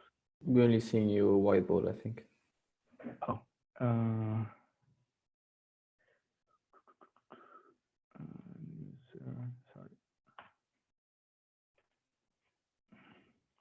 So what, do you see it again? You see the... Yeah, all good. So we have this image, whatever that is in size, we are taking, we have to determine somehow a signature.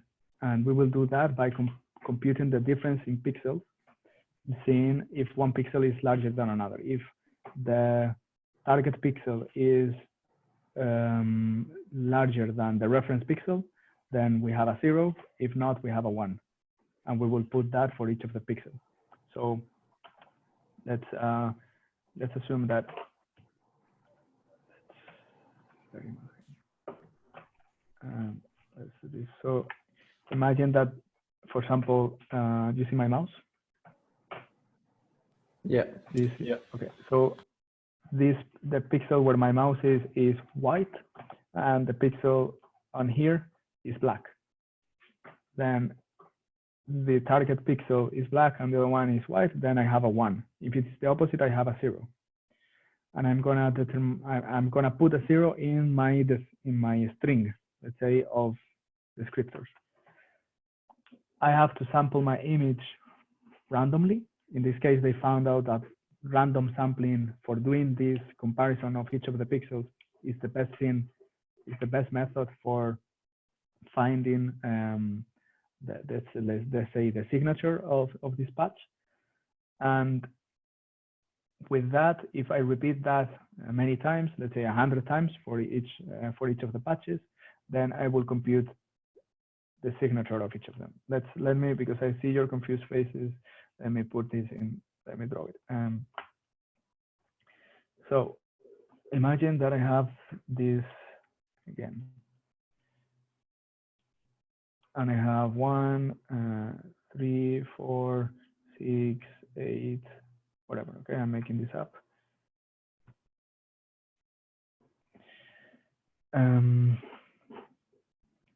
So I have to determine, so this is part of an image. The bigger image is much bigger. I'm just looking at a small part, okay? And in this small part, I have to make, let's say, a signature, something that describes that in the best way possible, in, let's say, in a way that can be compared to other things and that we are not confused. For example, I could describe that by taking the average of all the pixels, but that wouldn't be an efficient method, because that would be just would be like a number 120. And if I compare two images just by comparing the average, it wouldn't be a very good comparison. I'm trying to do something better than that, right? So what these guys are proposing is, instead of doing this comparison that we saw before in the oriented gradient, what they are doing is, okay, I'm gonna compare each of some pixels, and I'm gonna see if they are different in magnitude or not. if I'm comparing, let's say this is the base pixel in this example, and this is the target pixel. If the target pixel is larger than the base pixel, then I have a 1. And I put it in my string that will define my my patch, let's say the area of this image. If not, I have a 0. If this was 3 and this was 1, I would have a 0. But in this case, I have a 1. Then I'm gonna compare the same for, let's say, another randomly selected pixel, and I'm gonna go here, and I'm gonna take another random one. I'm gonna take this one. So I'm gonna compare these two. In this case, 1 is smaller than 6. I'm gonna take and put a 0. Then I'm gonna do another one. I'm gonna take this one and this one. And in this case, it's 1. So on and so forth. I can be doing this many times, and by that I will get a string that will be 0, 1, 1, 1, 0, whatever, etc., etc. And I will have created a signature, somehow a signature of that patch, right? Now, there are 2 things to consider in here. The first one is how I choose which pixels to pick. So to make the comparison, I could just pick this guy in here and make the comparison of all of them with respect to this one. Or I could pick them randomly, as I did. And also, I could pick this guy and select them randomly around the image, or I could pick all of them randomly. So I compare this one with this one, then this one with this one, this one with this one. And that is like the sampling pattern and the sampling pairs, what they call. So if you go into... So would it be kind of like it starts sampling one bit randomly, but then the same randomness is used for the other bits? Or it's completely random? No, it's completely random. Every time on so every the research that these guys carried out is that they compared different sampling methods, and they said, okay, what if I always take 1 point and I compare other pixels around it in a circle pattern? Then that performs like shit. If I compare them in this like polygon, like a spiral way, then that performs a little bit better. If I limit the distances to whatever amount, then that performs much better.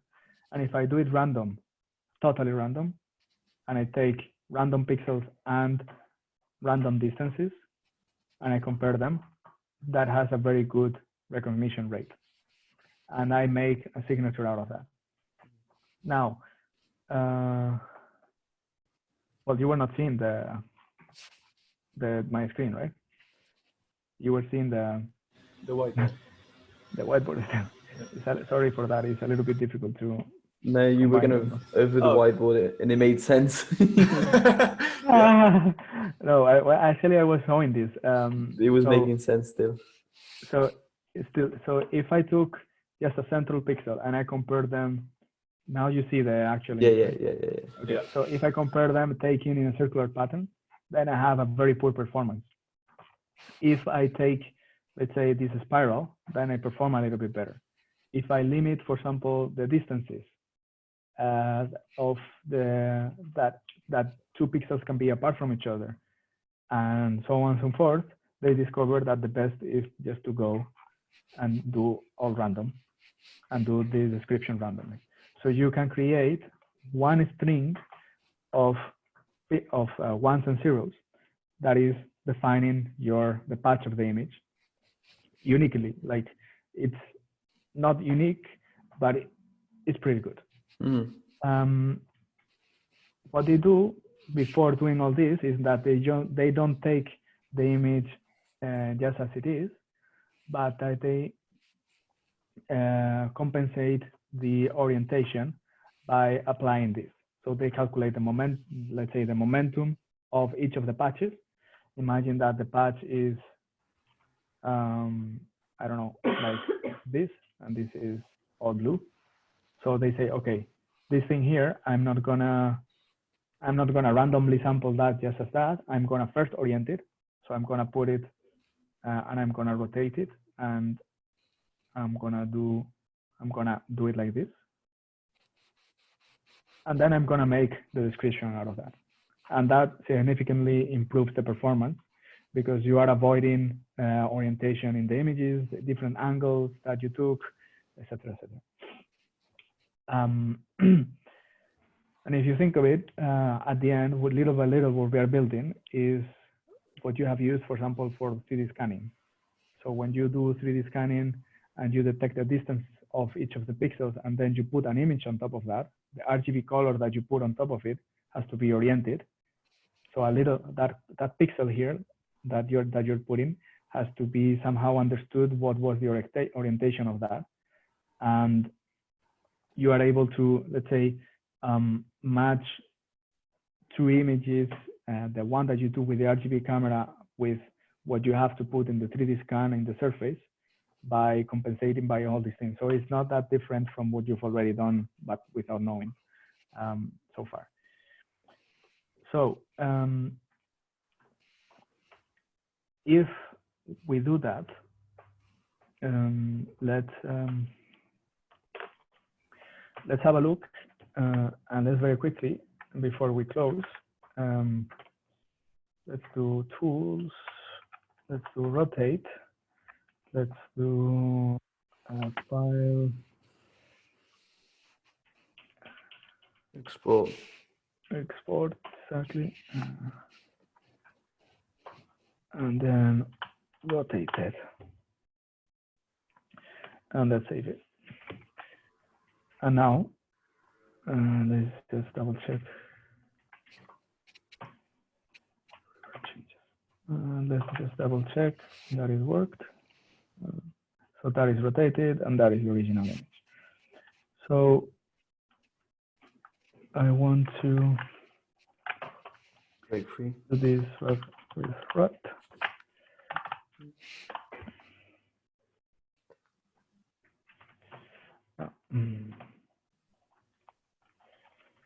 So you see, I'm not going to save it because otherwise we will lose it. It detected the same.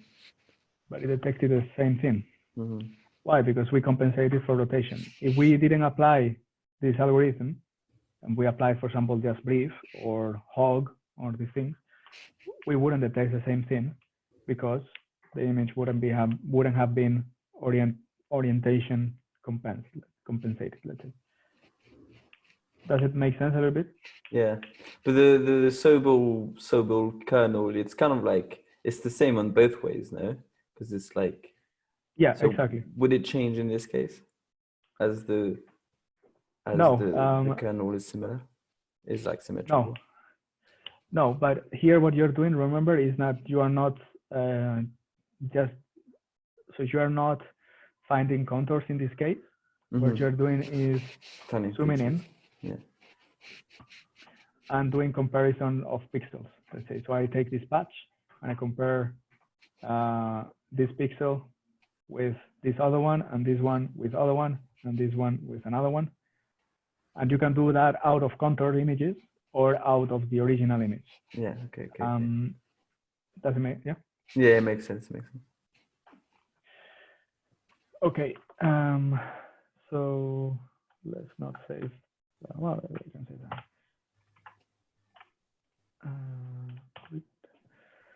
Okay, so if I don't think, well, just to finish it for today, let's run an example, and we start with this one so that you see the potential of this.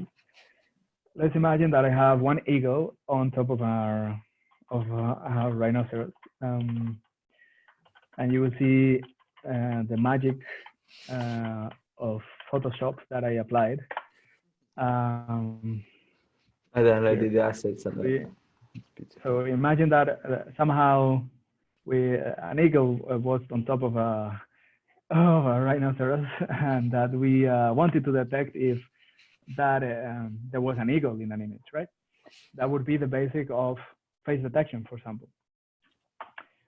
So let's try to do that, and let's run this. So here what we are doing is we're gonna open both images, the eagle and the other one, and we're going to compute the orb key points, and we're going to find if by brute force, BF matcher is just brute force matching, if they are similar to each other. So let's run that and see what happens. So if I run 0.4 matches, well, that is printing a lot of things, but here you go.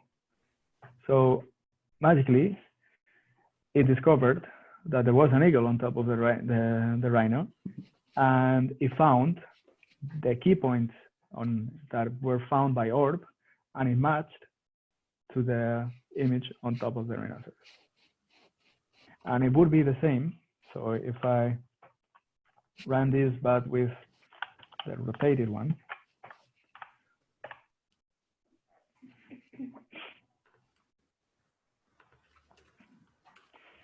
here you go. It does find still the same thing.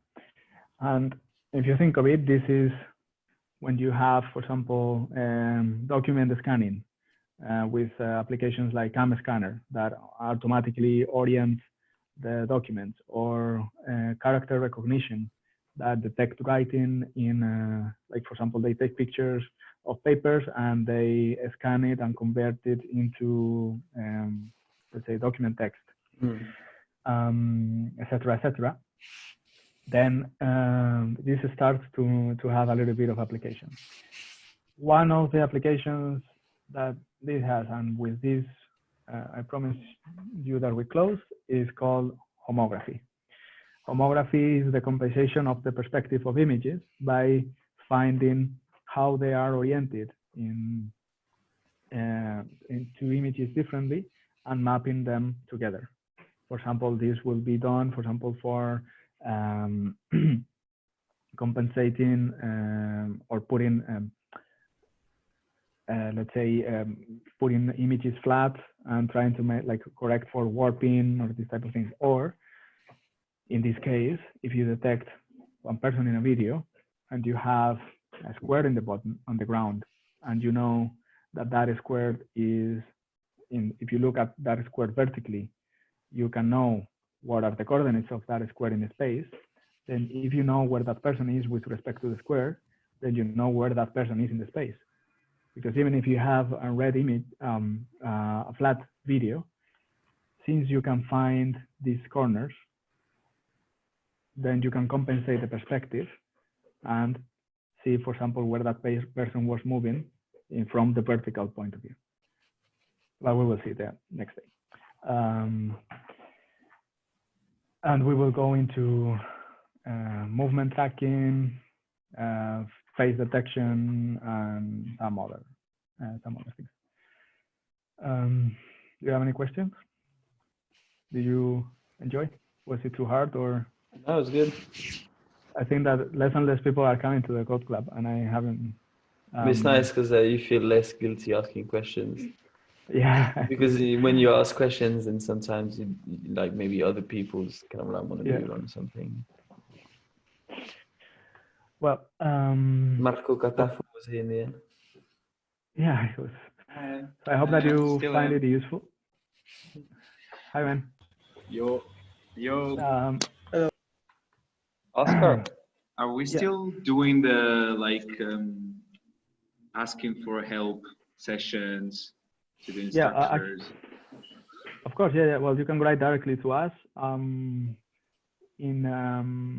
Tomorrow morning from 10 to 12, there's an electronics debugging session open to for everyone. The idea is that if you have problems specific with your project, you can put them there, and we try to solve them, of course, with our guidance and stuff. But if someone else has had the same problem among you and you haven't talked, that we let's have that collaborative session. But of course, if you need one-to-one out of that, either Riot or email or however you want to contact us, and we make an appointment, however much time is needed. Okay. Okay. So, well, that's it. I will stop the recording Um,